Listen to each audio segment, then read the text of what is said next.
సూర్యుడి నుంచి వచ్చే రేడియో సిగ్నల్స్ శాస్త్రవేత్తలకు కొత్త విషయం కాదు. సాధారణంగా ఇవి కొన్ని గంటలు లేదా ఎక్కువైతే కొన్ని రోజుల తర్వాత మాయమైపోతాయి. కానీ 2025 ఆగస్టులో నాసా శాస్త్రవేత్తలు గుర్తించిన ఒక వింత రేడియో బర్డ్స్ మాత్రం అందరినీ ఆశ్చర్యపరిచింది. ఎందుకంటే అది కొన్ని గంటలు కాదు, ఏకంగా 19 రోజుల పాటు కొనసాగింది. ఇప్పటి వరకు గుర్తించిన ఇలాంటి సన్ రేడియో బర్డ్స్ ఇదే అత్యంత ఎక్కువ సమయం కొనసాగిన ఘటనగా శాస్త్రవేత్తలు చెబుతున్నారు.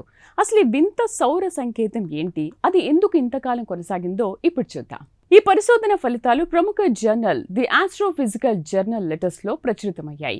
ఈ అధ్యయనానికి వ్రాటిస్లావ్ క్రుపార్, ఓక్సానా క్రుపారోవా, ఆడమ్ సాబో వంటి శాస్త్రవేత్తలు నాయకత్వం వహించారు. ఈ పరిశోధనలో నాసాకు చెందిన stereo mission, Parker solar probe, wind space క్రాఫ్ట్లతో పాటు యూరోపియన్ స్పేస్ ఏజెన్సీ మరియు నాసా సంయుక్తంగా నిర్వహిస్తున్న సోలార్ ఆర్బిటర్ మిషన్ కూడా కీలక పాత్ర పోషించింది. అయితే ఈ టైప్ 4 రేడియో బర్డ్స్ అసలు ఏంటి? సూర్యుడి శక్తివంతమైన మ్యాగ్నెటిక్ ఫీల్డ్స్ లో చిక్కుకున్న అధిక శక్తి కలిగిన ఎలక్ట్రాన్లు విడుదల చేసే రేడియో తరంగాలని టైప్ 4 రేడియో బర్డ్స్ అంటారు. సాధారణంగా ఇవి ఎక్కువసేపు కొనసాగవు, కానీ ఈసారి మాత్రం దాదాపు 3 వారాల పాటు కొనసాగడంతో శాస్త్రవేత్తలు ఆశ్చర్యపోయారు. అంతేకాదు, ఇలాంటి అయస్కాంత స్థితుల వల్ల కొన్నిసార్లు ప్రమాదకరమైన సౌర విస్ఫోటనాలు కూడా సంభవించే అవకాశం ఉందని పరిశోధకులు చెబుతున్నారు. ఈ ఘటనను అర్థం చేసుకోవడానికి శాస్త్రవేత్తలు అంతరిక్షంలో ఉన్న పలు స్పేస్ క్రాఫ్ట్ల నుంచి వచ్చిన సమాచారాన్ని కలిపి విశ్లేషించారు.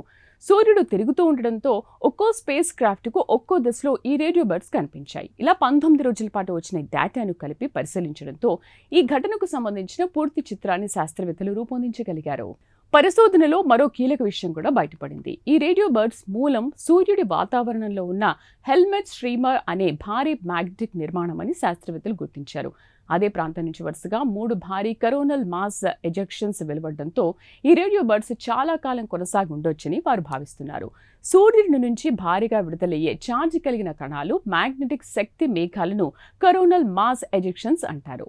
ఈ రేడియో తరంగాలు భూమికి నేరుగా ప్రమాదం కలిగించకపోయినా వాటికి కారణమైన సౌర పరిస్థితులు మాత్రం శాటిలైట్లు, స్పేస్ క్రాఫ్ట్లు, కమ్యూనికేషన్ సిస్టంలపై ప్రభావం చూపే అవకాశం ఉందని నాసా శాస్త్రవేత్తలు చెబుతున్నారు. అందుకే ఇలాంటి దీర్ఘకాలిక సౌర ఘటనలను అధ్యయనం చేయడం స్పేస్ వెదర్ ఫోర్కాస్టింగ్ లో చాలా ముఖ్యమని పరిశోధకులు భావిస్తున్నారు. చూసారుగా, సూర్యుడి నుంచి వచ్చిన ఈ 19 రోజుల వింత రేడియో బర్డ్స్ ఇప్పుడు ఖగోళ శాస్త్రవేత్తల ముందు కొత్త ప్రశ్నలను ఉంచుతోంది. ముఖ్యంగా ఇలాంటి దీర్ఘకాలిక సౌర సంకేతాలు ఎలా ఏర్పడుతున్నాయి, అవి భవిష్యత్తులో స్పేస్ టెక్నాలజీపై ఎలాంటి ప్రభావం చూపుతాయి అనే విషయాలను ఇప్పుడు శాస్త్రవేత్తలు మరింత లోతుగా అధ్యయనం చేస్తున్నారు.